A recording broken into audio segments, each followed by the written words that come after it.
3 pemain yang layak jadi kapten timnas Indonesia U23 di Piala AFF U23 2022 berkarakter dan berjiwa pemimpin. Teka-teki sosok yang layak memimpin timnas Indonesia sebagai kapten selalu menarik perbincangan. Tak terkecuali di timnas Indonesia U23 yang bakal berlaga di Piala AFF U23 2022. Pemain yang layak menjadi kapten biasanya memiliki kemampuan teknik dan psikologi yang baik. Urusan teknik, semua pemain yang dipanggil ke timnas Indonesia U23 tentu sudah melalui tahapan seleksi ketat. Namun, dari segi psikologi, tak semuanya memiliki karakteristik menjadi pemimpin. Pemain yang layak menggunakan ban kapten tentu harus memiliki sifat dasar sebagai seorang pemimpin. Ketika berada di lapangan, perannya bakal sentral untuk membantu menafsirkan instruksi pelatih ke rekan setim. Selain itu, seorang kapten juga harus punya kesabaran di atas rata-rata. Bila mana ada pertikaian antar pemain, kapten tim harus mampu melerai hingga memenangkan rekan setimnya.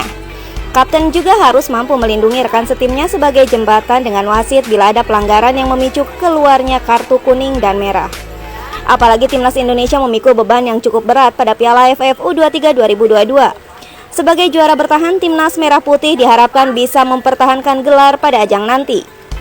Ada 3 kandidat yang layak mengemban tugas tanggung jawab tersebut. Lantas, siapa pemain yang layak menggunakan ban kapten di timnas Indonesia U23?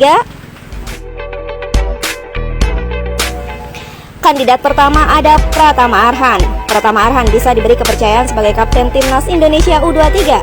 Arhan merupakan pemain yang bisa menghubungkan lini belakang, tengah, dan depan. Peran kapten bakal memaksimalkannya untuk memberikan masukan atau instruksi terhadap gaya permainan timnas Indonesia U23. Apalagi Arhan dikenal sebagai sosok yang dingin di lapangan. Kepribadian itu bisa digunakannya untuk memimpin rekan-rekannya di lapangan. Menarik untuk melihat gaya Pratama Arhan bisa diberi amanah sebagai kapten oleh pelatih Sintayong.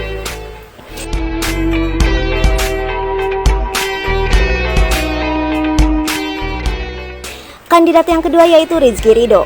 Rizky Ridho bisa menjadi sosok alternatif sebagai kapten timnas Indonesia U23. Bermain sebagai bek tengah, posisinya sangat mendukung untuk memegang peran itu. Rizky Ridho sejatinya pernah menjadi kapten timnas Indonesia U19. Kepemimpinannya terbukti mampu menjalankan instruksi-instruksi dari Sintayong. Selain itu, Rizky Ridho juga punya cika kepemimpinan yang baik. Sikap itu ditunjukkan Rizky Ridho saat bermain di lapangan, seperti berkomunikasi dengan semua pemain.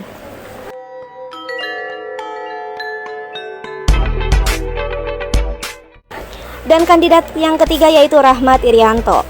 Kalau secara pengalaman, Rahmat Irianto tentu paling layak menjadi kapten timnas Indonesia U23. Pemain berusia 22 tahun itu pada awal musim dipercaya menjadi kapten Persebaya Surabaya. Menjadi kapten tim yang dihuni pesepak bola senior dan asing tentu bukan perkara mudah, apalagi usianya yang masih terbilang sangat muda. Namun, pelatih Aji Santoso pada kenyataannya memberikan kepercayaan itu kepada Rahmat Irianto. Peran menjadi kapten pun berhasil dimaksimalkannya melalui kepemimpinannya di lapangan.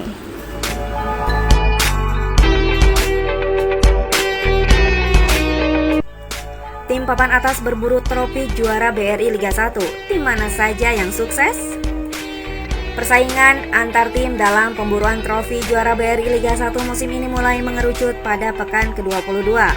Tercatat ada 5 tim penghuni papan atas klasemen yang memiliki peluang untuk keluar sebagai juara, yakni Arema FC, Bayangkara FC, Bali United, Persebaya Surabaya, dan Persib Bandung.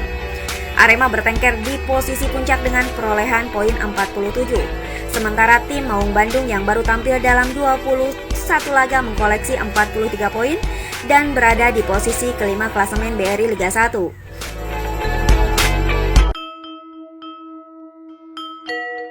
Sebagai perbandingan, PSIS Semarang yang memimpin papan tengah baru meraup 32 poin atau tertinggal 11 angka dari Persib. Selain memiliki materi pemain yang merata, kelima tim papan atas ini sama-sama pernah meraih trofi juara di Liga Indonesia. Persib dan Persebaya tercatat sudah memiliki 2 bintang di jersey mereka. Persib berjaya pada musim 1994, 1995, dan 2014, sedangkan Persebaya melakukannya pada musim 1996, 1997, dan 2004. Arema, Bayangkara FC, dan Bali United sama-sama baru sekali berjaya. Arema tercatat meraih trofi juara Liga Indonesia pada tahun 2009-2010. Bayangkara FC di Liga 1 2017 dan Bali United menjadi jawara pada edisi terakhir Liga 1 yakni pada 2019.